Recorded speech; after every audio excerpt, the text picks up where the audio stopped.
जय Shri Krishna. Good afternoon all of you. कल की जो वीडियो थी, लास्ट वीडियो में हमने ड्यूअल एस्पेक्ट कंसेप्ट, जो सिक्स्थ कंसेप्ट था हमारा, ड्यूअल एस्पेक्ट कंसेप्ट, वो पढ़ा था। ड्यूअल एस्पेक्ट कंसेप्ट में समझाया था कि जितने भी बिजनेस ट्रांजैक्शंस होते हैं उन सभी बिजनेस ट्रांजैक्शन से एटलीस्ट 2 अकाउंट्स अफेक्ट होते हैं। उनमें से हमको एक को डेबिट करना होता है, एक को क्रेडिट करना होता है, जिसे एसेट्स एंड लाइबिलिटी साइड भी कहते हैं। और ड्यूअल एस्पेक्ट कंसेप्ट ये प्रूव करता है कि हमारे एसेट्स एंड लाइबिलिटीज़ की टोटल हमेशा सेम आती है, भले वो कोई भी ट्रांजैक्शन बिजनेस में किया गया। तो यहाँ तक 6 कंसेप्ट हमारे कंप्लीट हुए थे। अब जो नेक्स्ट कंसेप्ट है, 7th, वो था वेरीफाइएबल ऑब्जेक्टिव कंसेप्ट।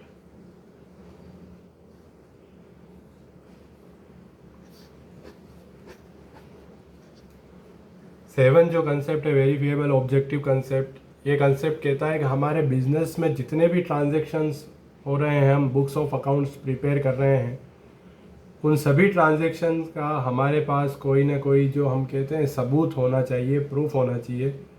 तो जितने भी ट्रांजैक्शंस हैं उनके लिए हमको बिजनेस डॉक्यूमेंट्स हमेशा तैयार रखने हैं, जिससे हमारे books of accounts reliable, word आता है रिलायबल, जिस पर विश्वास किया जा सके, वो रिलायबल कहलाता है। कि हमने बुक्स ऑफ अकाउंट्स तैयार करके मन मर्जी से बहुत सारा प्रॉफिट बता दिया कि हमारी फर्म या हमारा जो बिज़नेस है इतने लाखों रुपए प्रॉफिट अर्न कर रहा है, तो कोई भी उसे बिना डॉक्यूमेंट्स के या बिना किसी प्रूफ के एक्सेप्ट नहीं करता। अगर हमें हमारे बुक्स ऑफ अकाउंट्स को एज अ प्रूफ शो करना है, तो हमें जितने भी बिजनेस ट्रांजैक्शंस हैं उन सब के जो डॉक्यूमेंट्स हैं, जैसे बिल्स, रिसिप्ट्स, ये सब हमको तैयार रखनी है। हमारे पास हर एक ट्रांजैक्शन का प्रूफ होना चाहिए कि मान लो बाद में जाकर भी जब कभी ऑडिट होती है, ऑडिट का मतलब चेकिंग होती है अकाउंट्स की, तो ऑडिट में भी हमसे कोई किसी ट्रांजैक्शन का प्रूफ मांगा जाए तो हम उसे उस बिजनेस डॉक्यूमेंट्स को दिखाकर प्रूफ कर सकें कि हमने जो ट्रांजैक्शन किए हैं, हमने जो अकाउंटिंग करी है, उसमें कुछ भी फ्रॉड नहीं है। सभी ट्रांजैक्शंस, सभी अकाउंट्स जो हैं, उनके बिजनेस डॉक्यूमेंट्स हमारे पास तैयार है। तो हमें हमारी अकाउंटिंग को रियलाइबल, जो विश्वास करने लायक बनाने के लिए वेरीफाइएबल ऑब्जेक्टिव कंसेप्ट को फॉलो करना ज़रूरी है। वेरीफाइएबल ऑब्जेक्टिव कंसेप्ट यही कहता है कि आप जितने भी ट्रांजैक्शंस रिकॉर्ड कर रहे हो उन सब का बिजनेस डॉक्यूमेंट्स या कोई रिटर्न प्रूफ आपके पास होना चाहिए। ये वेरीफाइएबल ऑब्जेक्टिव कंसेप्ट। और 8th जो कंसेप्ट, इससे तो और भी हैं लेकिन 8 तक ही मैंने इसमें लिखवाए हैं, तो वो मैचिंग कंसेप्ट और अक्रूवल को भी इसके साथ ही लिया है मैंने, क्योंकि दोनों कंसेप्ट एक ही बात कहते हैं। बहुत इम्पोर्टेंट कंसेप्ट है matching concept and accrual concept. तो अकॉर्डिंग टू मैचिंग कंसेप्ट और अक्रूवल कंसेप्ट ये कहता है कि आपको जितने भी ट्रांजैक्शंस आपके बुक्स ऑफ अकाउंट्स में रिकॉर्ड करने हैं, वो उस समय रिकॉर्ड करने हैं जिस समय वो ट्रांजैक्शन हुए, न कि जिस समय उनका पेमेंट हुआ या उनकी रिसिप्ट्स हुई। All the business transactions should be recorded in the books of accounts at the time they have taken place। जब वो बिजनेस में हुए तब आपको रिकॉर्ड करना है, not at the time when they are paid और दे आर रिसीव्ड। जब उन्हें पे किया गया या रिसीव किया गया उस समय हमें रिकॉर्ड नहीं करना है। मैचिंग कंसेप्ट भी थोड़ा सा उसका थ्योरी में चेंज है, लेकिन बात यही कहता है, मैचिंग कंसेप्ट ये कहता है कि आपके किसी साल की इनकम उसी साल के एक्सपेंसेस से मैच होनी चाहिए, तभी आपका प्रॉफिट या लॉस जो होगा वो सही कैलकुलेट हो पाएगा। तो यहाँ पर अकाउंटिंग के भी दो कंसेप्ट होते हैं, एक होता है कैश, दो बेसिस होते हैं अकाउंटिंग करने के, cash basis and accrual basis. Cash basis accounting में जितना कैश आया या गया वो ही रिकॉर्ड किया जाता था। अगर कैश किसी ट्रांजैक्शन से आया या गया नहीं तो उसको रिकॉर्ड नहीं किया जाता था। तो ये कैश बेसिस पर जो अकाउंटिंग होती है वो अब अकाउंटिंग नहीं होती है। प्रेजेंट में जो अकाउंटिंग होती है वो अक्रूवल बेसिस पर। फिर भी हमें याद रखना है अकाउंटिंग करने के दो बेसिस होते हैं, cash basis and accrual basis. Cash basis में सिर्फ पहले लोग बाग कितना पैसा आया या गया उसी को रिकॉर्ड करते थे, लेकिन प्रेजेंट में वो ज़्यादा इफ़ेक्टेबल नहीं है, इसलिए अक्रूवल बेसिस पर अकाउंटिंग की जाती है। अक्रूवल बेसिस वही अक्रूवल कंसेप्ट पे बेस्ड है, मैचिंग कंसेप्ट भी वही कहता है। अक्रूवल कंसेप्ट कहता है कि जितने भी ट्रांजैक्शंस आपके बिजनेस में हुए तो जिस समय वो हुए उस समय उनको रिकॉर्ड करना है, भले उनका पेमेंट हुआ या नहीं हुआ, या वो इनकम हमें रिसीव्ड हुई या नहीं हुई। तो जैसे हमने कोई पर्सन है मोहन, उससे 50,000 का गुड्स परचेज किया, 50,000 का गुड्स परचेज हमने मोहन से किया और एंड पेड ₹20,000 इन कैश, और उसे 20,000 रुपये कैश दिए। हमने कहा 30,000 रुपये हम बाद में 10 दिन बाद या 15 दिन बाद आपको पे करेंगे। तो यहाँ पर दो टाइप की परचेज़ हुई है, कैश परचेज़ भी है और क्रेडिट परचेज़ जिसको उधार कहा जाता है, दोनों टाइप की परचेज़ है। तो कैश परचेज़ जो करी 50,000 में से 20,000 की परचेज़ कैश परचेज़ है और 30,000 की जो परचेज़ है वो क्रेडिट परचेज़ है। अगर कैश बेसिस से अकाउंटिंग की जाए तो सिर्फ 20,000 रुपीज़ की जो हमने परचेज़ करी है वो ही बुक्स ऑफ अकाउंट्स में रिकॉर्ड होगी। लेकिन मैंने जो कहा एट प्रेजेंट में कैश बेसिस पर अकाउंटिंग नहीं होती है। अक्रूवल बेसिस ये कहता है कि वो ट्रांजैक्शन 50,000 की आप परचेज़ कर चुके हो, भली 50,000 आपने पे नहीं किए, तो ट्रांजैक्शन तो हो चुका है। तो जो ट्रांजैक्शन इवेंट्स जिनको मैंने कहा था लेन देन कहते हैं बिजनेस में, तो वो हो चुका है, तो हमें उसको रिकॉर्ड करना है, भले आपने उसका पेमेंट किया या नहीं किया। यही अक्रूवल बेसिस है। तो जब हम अकाउंटिंग करेंगे, जब आगे जर्नल एंट्रीज और ये सीखेंगे, तो यहाँ पर सिर्फ 20,000 से एंट्री नहीं की जाती है, एंट्री पूरे 50,000 से करेंगे। ये है कैश में हम 20,000 लिखेंगे और बाकी के 30,000 उसका पर्सन का नाम लिख के लिखेंगे, लेकिन एंट्री 50,000 से बुक्स ऑफ अकाउंट्स में टोटल 50,000 से एंटर किया जाएगा या रिकॉर्ड किया जाएगा ये ट्रांजैक्शन। यही अक्रूवल कंसेप्ट है।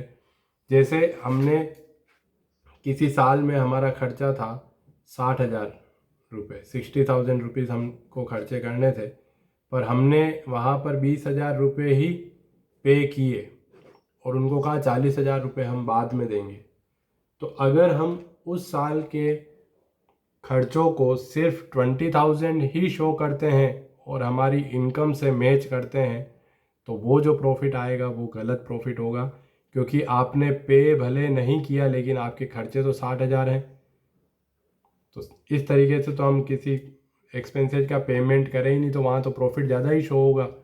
इसलिए वो कहता है कि भले आपने 60,000 रुपये नहीं दिए लेकिन आपके एक्सपेंसेज कितने हैं करंट ईयर के 60,000, तो 60,000 रुपीज़ से आप अकाउंटिंग करो, रिकॉर्ड करो, तो ही आपका जो प्रॉफिट है वो एप्रोप्रिएट प्रॉफिट शो हो पाएगा। यही मैचिंग कंसेप्ट है कि जिस साल की इनकम्स होती है उसका उसी साल के एक्सपेंसेस से मैच करना है। अगर हम ये 40,000 रुपये अगले साल पे करते हैं और अगले साल लिखेंगे तो इस साल का प्रॉफिट गलत शो होगा कि यहाँ पर खर्चा भले आपने पेमेंट नहीं किया था लेकिन खर्चा तो 60,000 था, इनकम आपने पूरी लिख ली, खर्चे लिखे ही नहीं, तो जो प्रॉफिट आप कैलकुलेट करोगे वो प्रॉफिट गलत शो होगा। तो मैचिंग कंसेप्ट और अक्रूवल कंसेप्ट थोड़ा सा लैंग्वेज चेंज है लेकिन बात एक ही कहते हैं कि जो ट्रांजैक्शन जिस समय ड्यू होते हैं, ड्यू होना मतलब जब वो अक्रू हो गए, अक्रू होना और पे होना दोनों में डिफरेंस है। तो जब वो अक्रू होते हैं, ड्यू होते हैं, उसी समय उनको रिकॉर्ड कर लो, भले उनका पेमेंट हुआ या नहीं हुआ। तो ये जो अकाउंटिंग कंसेप्ट्स 8 कंसेप्ट हमारे कंप्लीट हुए, जो हमने कंसेप्ट स्टार्ट किए थे। बिजनेस एंटिटी कंसेप्ट, ओनर और बिजनेस को अलग अलग मानना है, money measurement concept, only those transaction should be recorded in the books, must be recorded in the books of accounts which can be measured in term of money, जिनको हम money में measure कर सकते हैं, उन्हीं को हमें रिकॉर्ड करना है। फिर गोइंग कंसर्न कंसेप्ट था, इसमें हमको पॉजिटिव थिंकिंग रखते हुए कि बिजनेस और अकाउंटिंग हमेशा ये मान के करनी है कि हमारा जो बिजनेस है वो फोर्सेबल फ्यूचर में, निकट भविष्य में बंद होने वाला नहीं है, इन्फिनिटिव टाइम तक वो रन करेगा। अकाउंटिंग पीरियड कंसेप्ट 4 था, उसमें हमारे बिजनेस की लाइफ को शॉर्ट पीरियड्स में डिवाइड किया जाता है, जो नॉर्मली 1 साल का होता है, जिसे अकाउंटिंग ईयर या फाइनेंशियल ईयर कहते हैं। 1 अप्रैल टू 31 मार्च आपको ईच अकाउंटिंग पीरियड के एंड में प्रॉफिट और लॉस और फाइनेंशियल पोजीशन की कैलकुलेशन करनी है। फिर जो 5th कंसेप्ट आया था, वो 5th कंसेप्ट था कॉस्ट कंसेप्ट। कॉस्ट कंसेप्ट कहता था कि हमें हमारी फिक्स्ड एसेट्स को हमारे बुक्स ऑफ अकाउंट्स में हमेशा हिस्टोरिकल कॉस्ट पे उसको ख़रीद कर ला कर, जब तक उसको यूज़ नहीं करते हैं तब तक के सब खर्चे उसमें जोड़कर वो जो कॉस्ट होती है उस पर रिकॉर्ड करना है।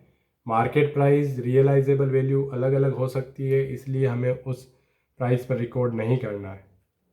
6th most important concept, dual aspect concept. Every और each business transaction affect minimum 2 aspects. One of them is debited and other is credited, and total of debit and credit will always be same. यही dual aspect concept था कि assets is equal to capital plus liabilities, जो हमारा basic accounting equation है, वो dual aspect concept।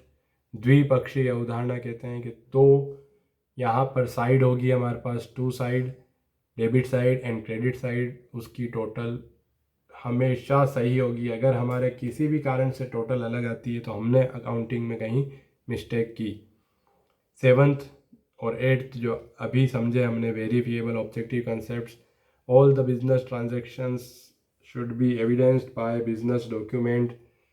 जो business documents होते हैं वो प्रॉपर हमको मेंटेन करने हैं, ताकि हमारे बुक्स ऑफ अकाउंट्स जो हों वो रिलायबल हो, कि कोई आकर हमसे किसी ट्रांजैक्शन का, किसी इनकम का, किसी एक्सपेंसेज का सबूत मांग ले, हमसे प्रूफ मांगे कि ये कहाँ पेमेंट किया था या ये पैसा कहाँ से आया, तो हम वो बिज़नेस डॉक्यूमेंट्स उन्हें शो करके हम प्रूफ कर सकें कि हमारी जो अकाउंटिंग है वो प्रॉपर अकाउंटिंग बिजनेस डॉक्यूमेंट्स पर बेस्ड है। और 8th मैचिंग कंसेप्ट्स और अक्रूवल कंसेप्ट। तो ये कंसेप्ट कहता है कि ट्रांजैक्शन जिस समय ड्यू होते हैं या अक्रू होते हैं, व्हेन दे टेक प्लेस, उस समय हमको रिकॉर्ड करने हैं, न कि उनका पेमेंट कब हुआ या वो कब रिसीव हुए, उस समय हमको रिकॉर्ड नहीं करने हैं। अगर हम इसी साल की इनकम्स का इसी साल के एक्सपेंसेस से मैच करेंगे तो ही हम सही प्रॉफिट और लॉस की कैलकुलेशन कर सकते हैं।